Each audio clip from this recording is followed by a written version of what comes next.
September 11th, 2001, a horrifying day that shook America and changed the world. Even today, the effects of that day influence your daily life in ways you may not realize. Let's understand what happened and why it still matters.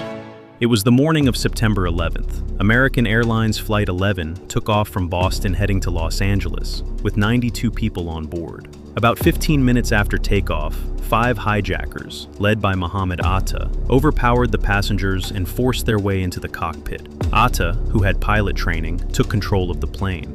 At 8:46 a.m., the plane crashed into the North Tower of the World Trade Center in New York.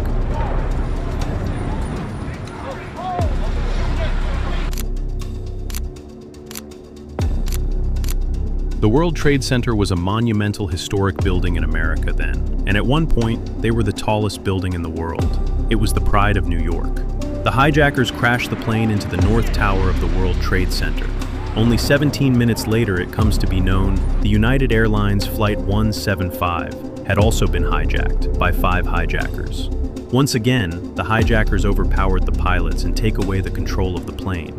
Because only 17 minutes after the first crash, these hijackers once again turned towards the World Trade Center and crashed the plane into the South Tower.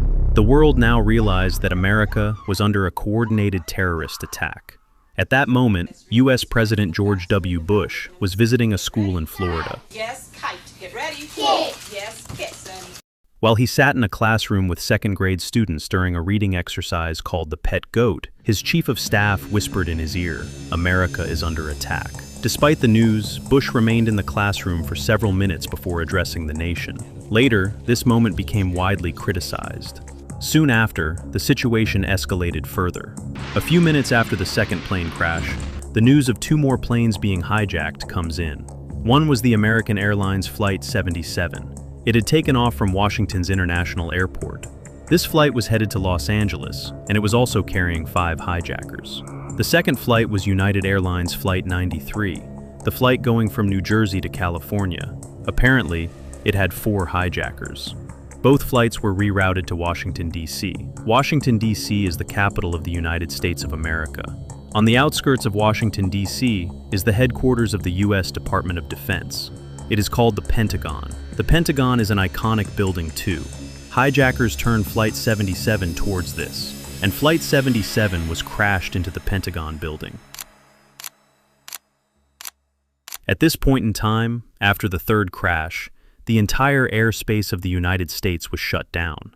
The third crash into the Pentagon building took place at 9:37 a.m. During this time, everyone was scared of the 4th hijacked plane. United Airlines Flight 93, the 4th plane to have been hijacked, people were scared about where the hijackers would crash the plane. It was suspected that the plane would be crashed into the White House, or the U.S. Capitol. The White House is a very important place for the United States because this is the residence of the U.S. President, and the United States Capitol building is the legislative seat of the U.S. federal government. So it was suspected that the target of the 4th plane would either be the White House or the Capitol Hill building. On the other hand, the people on this airplane, some of them had turned on their phones when the plane was hijacked. They started getting phone calls from their family members. They told them about what was happening in America then. That 3 planes were crashed, World Trade Center was attacked, the World Trade Center had collapsed. Soon the passengers in this plane had realized what was happening. Their plane was also hijacked, and like the other hijacked planes were crashed, soon their plane could also be crashed. They didn't have many options. They could either sit back and watch the hijackers crash that plane too, or they could be brave and fight the hijackers. These people showed the courage to fight the hijackers. The common people sitting in the United Airlines Flight 93 started to fight back against the hijackers. There was an uproar in the plane. The next part of the story isn't clear about what exactly happened in the plane, that the passengers tried to fight back, and eventually, the plane crash-landed in a field. One thing is certain, because of the bravery of the passengers, the lives of many people were saved. Meanwhile, fires burned inside the towers of the World Trade Center. The impact and intense heat weakened the structures. At 9:59 a.m., the South Tower collapsed, and at 10:28 a.m., the North Tower collapsed as well. Nearly 3,000 people were killed, and more than 6,000 injured in the attacks.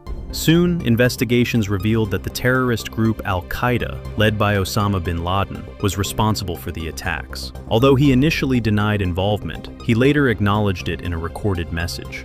According to the official 9/11 Commission report, the principal planner of the attacks was Khalid Sheikh Mohammed. Years later, in May 2011, Osama bin Laden was killed by US forces in Pakistan. But the real impact of 9/11 wasn't limited to that day. It reshaped the world. Airport security also changed dramatically. Before 2001, airport checks were minimal. You could arrive just minutes before boarding. After 9/11, strict measures became standard worldwide. Full-body scans, identity checks, restrictions on liquids, reinforced cockpit doors, and advanced explosive detection systems. The tragedy of 9/11 shows us how a single day can reshape politics, security, and society across the entire world.